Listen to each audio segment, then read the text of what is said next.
Soon to be out. We've got Steve with us right now. Yeah, it just came out. Subtle changes. It looks to be a little bit closer to the coastline, but not a landfall. But either way, so close, and everyone should be taking it seriously. So here's a look, and let's break it down, show you exactly what the track is the next, 72 hours, the important time frame for us. The winds at this point are still looking at like about 115 miles an hour. Here's the new track, 11 p.m., moving northwest at 10. Thursday, 8 a.m., 120 miles an hour, very close to Nassau in the Bahamas as we get into Thursday evening, 8 o'clock. It looks like it's slowed down just a little. We had a position up here earlier, so Thursday, 8 p.m., Category 4, just off Broward and Lauderdale. And then a little closer to us, this is around midnight, just off Jupiter.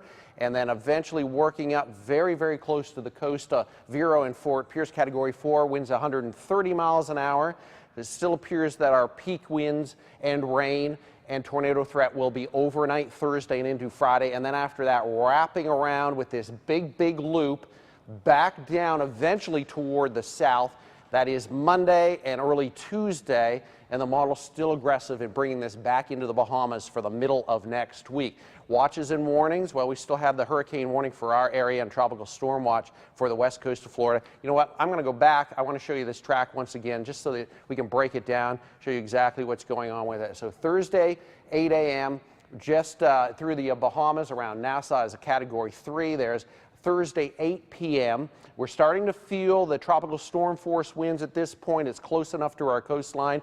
Tropical storm force winds go out about 175 miles, so we're in those winds already at 8 o'clock tomorrow night. And then very close, just off Jupiter, I think we're looking at about 30 miles off the coastline. There is a Category 4 with winds at 130 around midnight, and then 8 in the morning. It's now north of Vero and Sebastian, just after sunrise, and you can see it just paralleling the coast. In fact, this is so close, the western side of the eye wall could be right along the beaches of the northern Treasure Coast. It is just that close on Friday morning, and then paralleling the coast all the way up into Jacksonville, and then that big wraparound.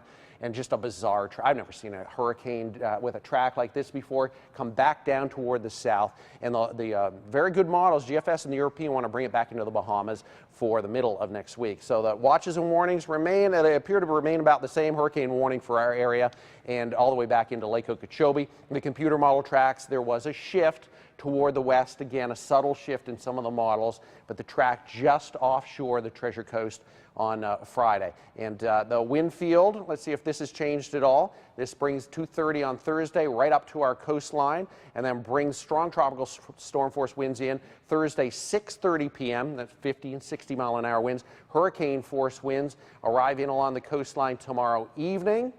That's 11 p.m., but the winds, the hurricane force winds are already into the Palm Beach County coastal areas, and then into Martin County. There's 1 in the morning, Friday morning, and then lifting up the coast through 3, 4, 5 in the morning.